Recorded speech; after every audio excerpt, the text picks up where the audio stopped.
ஆண்டவரும் உலக இரட்சகருமாகிய இயேசு கிறிஸ்துவின் இனிய நாமத்தில் யாவருக்கும் என் அன்பின் வாழ்த்துக்கள். துன்மார்க்கர் நியாய தீர்ப்பிலும் பாவிகள் நீதிமான்களின் சபையிலும் நிலை நிற்பதில்லை. சங்கீதம் 1:5. கபடு செய்கிறவன் கர்த்தரின் வீட்டுக்குள் இருப்பதில்லை. பொய் சொல்லுகிறவன் கர்த்தரின் கண்முன் நிலைப்பதில்லை. பொய் உதடுகள் கர்த்தருக்கு அருவருப்பானவைகள். உண்மையாய் நடக்கிறவர்களோ அவருக்கு பிரியம். கர்த்தர் நம்மிடத்திலே உண்மையை எதிர்பார்க்கிறார். உத்தம விசுவாசத்தை எதிர்பார்க்கிறார். அவருக்கு பயந்து அவருடைய சத்தியத்துக்கு செவி சாய்க்கிற உத்தமமானவனை எதிர்பார்க்கிறார். ஆக்கில்லா பிரிஸ்கில்லாவை போல உண்மையுள்ள பக்தனை எதிர்பார்க்கிறார். கொஞ்சத்திலே உண்மையுள்ளவர்களை கர்த்தர் அநேகத்தில் அதிகாரியாய் வைப்பார். உண்மையும் உத்தமமானவர்களை கர்த்தர் பிதாவின் சந்தோஷத்துக்குள்ளே அனுப்புவார். ஊழியக்காரர்களிடத்திலே கர்த்தர் விரும்பும் முக்கியமானவற்றில் கீழ்ப்படிதலும் உண்மையும் மிக முக்கியமானது. உண்மையும் கீழ்ப்படிதலும் உள்ளவர்கள் எவர்களோ அவர்கள் எந்நாளும் தேவனுடைய வீட்டிலே தங்கியிருப்பார்கள். மக்களுக்காக வேண்டுதல் செய்கிற ஊழியன் தேவ சமூகத்தில் தங்கியிருப்பது அவசியமானது. சபையாருக்கு பிரச்சனை வரும் பொழுது மாத்திரம் தேவ சமூகத்தை நாடுகின்ற ஊழியனின் ஜெபம் கேட்கப்படாமல் போகலாம். உண்மையில்லாத ஊழியனின் விண்ணப்பம் கேட்கப்படாமல் போகலாம். தேவனுக்கும் சபையாருக்கும் உண்மையாயிருப்போம். கர்த்தருக்கு கீழ்ப்படிந்து நடப்போம்.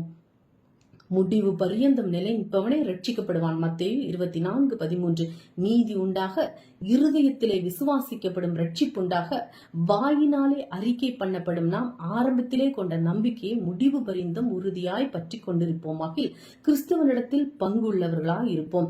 புத்தியீனமும் அயுக்தனமான தர்க்கங்கள் சண்டைகளை பிறப்பிக்கும் என்று அறிந்து அவைகளுக்கு விலகியிரு. உன் வாசஸ்தலம் நிர்மூலமாகாதபடிக்கு நீ எனக்கு பயந்து கடிந்து கொள்ளுதலை ஏற்றுக்கொள்.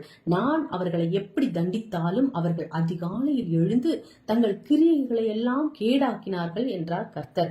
அதிகாரத்திற்கு எதிர்த்து நிற்கிறவன் தேவனுடைய நியமத்துக்கு எதிர்த்து நிற்கிறான். அப்படி எதிர்த்து நிற்கிறவர்கள் தங்களுக்கு தாங்களே ஆக்கினியை வருவித்துக் கொள்கிறார்கள். தன் மனைவியாகிய எசபேல் தூண்டிவிட்டபடியே கர்த்தரின் பார்வைக்கு பொல்லாப்பானதை செய்ய தன்னை விற்று போட்ட ஆகாப்பை போல உள்ளார்கள்.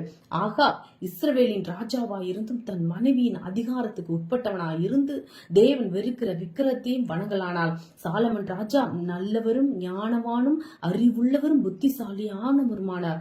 ஆனாலும் தன்னுடைய மறுமனையாட்டிகளின் அதிகாரத்தின் நிமித்தம் அவருடைய இருதயத்தை விக்கிரகத்தை பணிந்து கொள்ள செய்தது.